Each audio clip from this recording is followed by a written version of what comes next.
Hello friends, welcome to my channel. இன்றைக்கி நம்ம பீக்கங்காய் தோல் வச்சு சட்னி எப்படி செய்யலான்னு பார்க்கலாம். கடாயில் 2 ஸ்பூன் அளவுக்கு எண்ணெய் சேர்த்துக்கோங்க.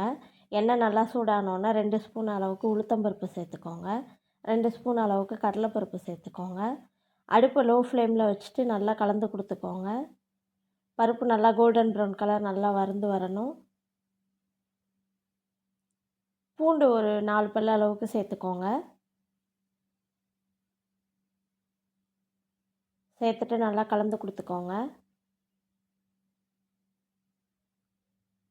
பூண்டு நல்லா வதங்கி வந்தோடனே நாம் தோல் சீவி வச்சுருக்க பீக்கங்காய் தோலை சேர்த்துக்கலாம். சேர்த்துட்டு நல்லா கலந்து கொடுத்துக்கோங்க. எண்ணெயிலேயே நல்லா வதங்கி வரணும். அடுப்பு லோ ஃப்ளேம்லேயே வச்சுக்கோங்க.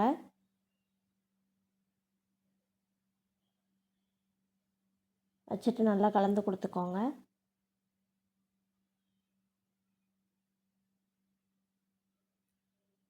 ஒரு சின்ன மிளகா, ஒரு காஞ்ச மிளகா ஒரு 3 மிளகா உங்கள் காரத்துக்கு ஏற்ற மாதிரி சேர்த்துக்கோங்க. நான் 3 மிளகா சேர்த்துருக்கேன். கொஞ்சம் உப்பு சேர்த்துருக்கேன். சட்னிக்கு தேவையான அளவுக்கு உப்பு இப்போயே சேர்த்துக்கோங்க.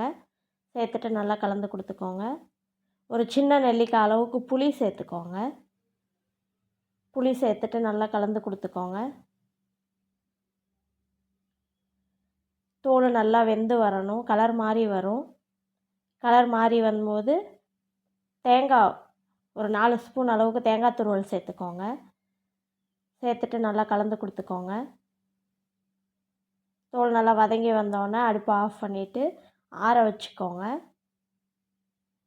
நல்லா சூடு ஆறுனதுக்கப்புறம் ஒரு மிக்ஸி ஜாரில் மாற்றிட்டு கொஞ்சமாக தண்ணி சேர்த்து நல்லா மைய அரைச்சி எடுத்துக்கோங்க. தாளிப்புக்கு ஒரு கடாயில் 2 ஸ்பூன் அளவுக்கு எண்ணெய் சேர்த்துக்கோங்க. எண்ணெய் நல்லா சூடானோன்னா கடுகு உளுந்து சேர்த்துக்கோங்க.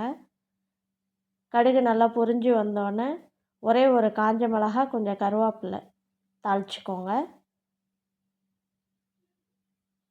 தாளிச்சிட்டு அதை சட்னியில் சேர்த்துக்கோங்க. அவ்வளோதான், நம்மளோட பீக்கங்காய் சட்னி, தோல் சட்னி ரெடி ஆயிடுச்சு.